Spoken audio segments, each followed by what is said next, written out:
I had never made a fucking call, made a call to Diddy, really? I got Diddy's number, just hit him up. Yo, Diddy, what up?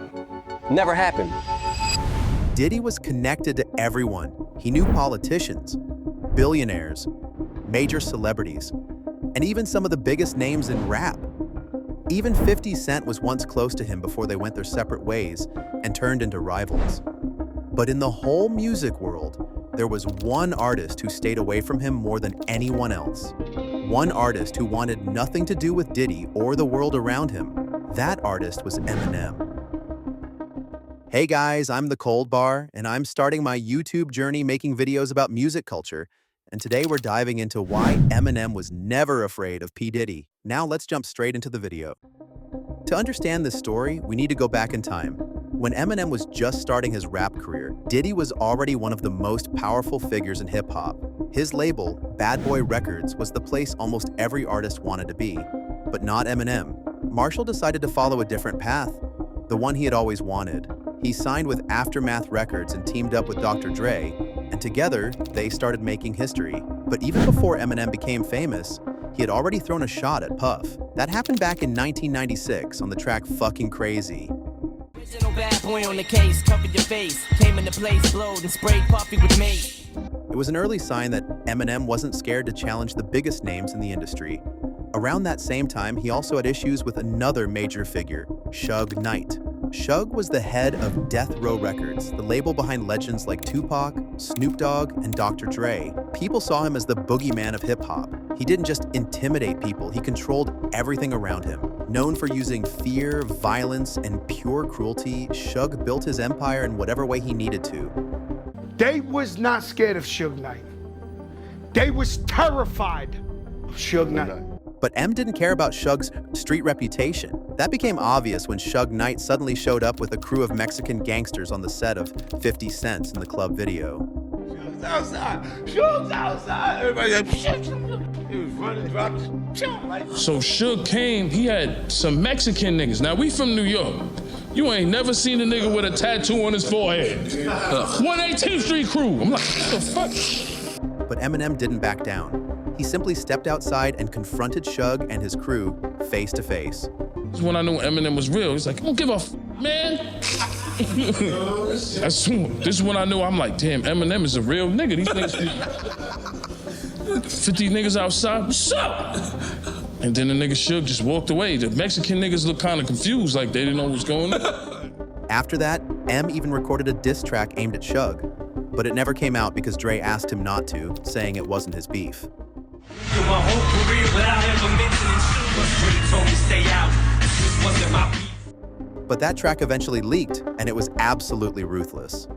Suge responsible for the deaths of the two greatest rappers to ever grace the face of this planet.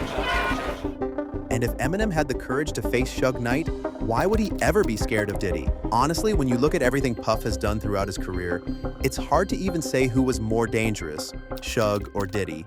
But anyway, getting back to the main point, Eminem kept taking shots at Diddy in 2000 on the Marshall Mathers LP. Because you love me, that y'all expect so much of me. You little groupie bitch, get off me, go Puffy. But the next line, where Eminem brings up Diddy's girlfriend at the time, Jennifer Lopez, and talks about what he would do to her if he ever got the chance, was much darker. Sorry, Puff, but I don't give a fuck if this chick was my own mother. I'd still fuck with no rubber. And then he says, I've got a son and a new brother at the same time, and you'll just claim none of it is mine. What's my name? Puff never responded to these lines, but I think it's obvious he didn't find them funny at all. Overall, even with the bold lyrics, there was no real conflict between Eminem and Diddy in the early 2000s. They were both focused on their own careers. Eminem was releasing multi-platinum albums with Dr. Dre guiding him, while Sean Combs was growing the Bad Boy empire and switching his name from Puff Daddy to P. Diddy. Their paths rarely crossed outside of award shows and industry events, where both appeared as major stars. In fact, Diddy even handed Eminem a Grammy in 2003 for Best Rap Album. And honestly, the moment between them looked a little tense. And the winner is Eminem, the Eminem Show. Yes, sir. Eminem, the Eminem Show. It says a lot that Diddy has always recognized Eminem's talent. In a 2003 Rolling Stone interview, Combs spoke about him with real respect and even placed him among the greatest MCs. "I think Eminem's up there with the best of it," Diddy said in that interview. He also said that Biggie and Tupac were on a different level, but in his opinion, Eminem was amazing in his own way. In short, Diddy openly gave Marshall the respect he deserved. Still, through mutual connections, their stories crossed from time to time. In the early 2000s, Diddy showed interest in signing the rising rapper 50 Cent, but backed out because of 50's street issues with Ja Rule. As a result, 50 ended up under Eminem and Dr. Dre's wing, which led to tens of millions of records sold. So 50 Cent became a shared point of interest. An artist Diddy passed on, but Eminem helped turn into a superstar.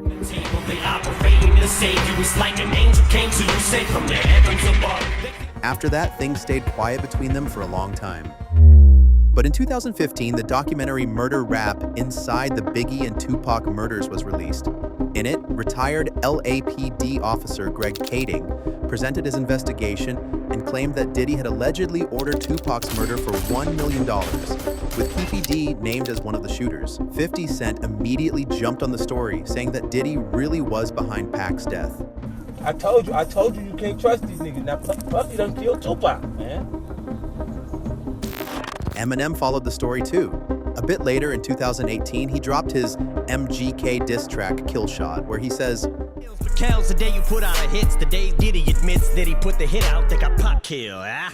But in the final line of the track, he says, "I'm just playing, Diddy. You know I love you." The reaction was immediate. The internet lit up with debates, and fans argued over whether Eminem had crossed the line. Many wondered, what if there was a grain of truth in his words? After all, he didn't just say it for nothing. As Joe Budden said on his podcast, Diddy was extremely unhappy when he heard Kill Shots. Puff said it's in his hands, and he said I can say it. And that's the end of that. Have fun with that one. He said, there's nothing to say about it. It's in my hands. In the past, Diddy could brush off Eminem's shots without reacting, but this time he couldn't stay calm. Tupac is a sensitive subject for him.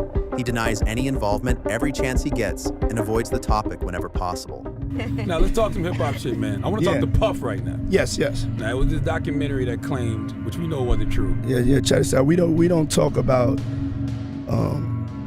things that are nonsense. We don't even entertain nonsense, my brother. So we're not even going to go there, with all due respect, but I appreciate you as a journalist asking. All right. Thank you. And later, when Eminem talked about the MGK beef in an interview, he hinted that he and Diddy have nothing in common, not even each other's phone numbers. I ain't never made a call to Diddy, really? Yeah. I got Diddy's number, just hit him up. Yo, Diddy, what up? Never happened.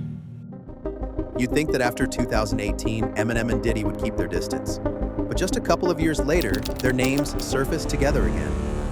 In 2020, Eminem dropped Music to Be Murdered By, and in the hit track Godzilla, he makes a quick reference to Diddy. Call me Diddy, cause I make bands and I call getting cheese a cakewalk. But the peace didn't last. In June 2020, a small scandal broke out when an unreleased Eminem verse leaked online. It had been recorded the year before for the remix of Conway the Machine's Bang. In that original version, Marshall openly dissed Diddy's media company, Revolt TV, calling them out in a very direct way. Shout the puffy cones, but fuck Revolt. Less than a day later, Marshall apologized. He posted a statement on Twitter saying the verse was written in the heat of the moment, that he never planned to release it, and that he has respect for Revolt. But the most dramatic turn in the story came only recently. In late 2023, Diddy became the center of a series of serious allegations. Multiple women stepped forward with claims of sexual assault and abuse. The most widely covered case was the lawsuit filed by Cassie, his longtime former partner, who described years of alleged mistreatment, violence, and coercive behavior.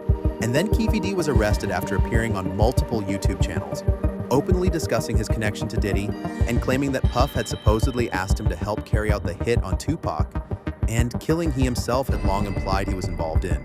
Suge just ducked his head, and the first bullet went in his head, then the next one's hit him. It was like he was doing a breakdance trying to jump in the back seat or something. And on this wave, Eminem released the album The Death of Slim Shady, where he goes after Diddy harder than ever before. In Bad One, he raps about the so-called Diddy parties and me offering you nothing new. Fuck it. It's what I love to do. This is subterfuge just to screw with you. And yeah, this much is true. It's like something that Puff would do at a party with Aaron Hall, cause I just love the with you. In the track Antichrist, Marshall references the disturbing footage showing Diddy physically assaulting his ex-girlfriend Cassie. She probably ran out the room with his fucking dildo. He tried to field goal punish, she said to chill. But the harshest lines about Diddy come from the track Fuel. P-E-R, got so many essays.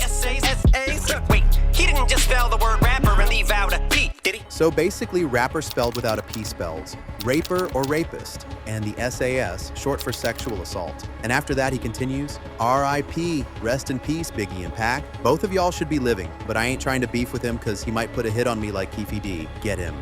What's most interesting is that in the remix of Fuel, he continues the topic of Diddy's alleged involvement in the murders of Pac and Biggie. He says that the murder of Biggie Smalls was simply the domino effect of Tupac's murder. Next bus, still he's in police handcuffs. Guilty, will he step up like G never turned himself in? After everything Eminem said about Diddy on this album, it's clear they're nowhere near being friends. Eminem has always stood firmly beside 50 Cent, which means he's not likely to associate with Diddy in any way. And Diddy seems to take all of this seriously as well. After 50 Cent released his documentary, Diddy even sent him funeral flowers. So it's entirely possible he holds a grudge against Eminem too. In the end, it all reinforces one thing. Eminem has never been afraid of anyone, whether it was Suge Knight or Diddy. Thanks for watching, and if you enjoyed the video, don't forget to subscribe, leave a like, and comment what other topics would you like to see. The next video I recommend watching is What Happened to MGK After Killshot. Bye, and I'll catch you next time.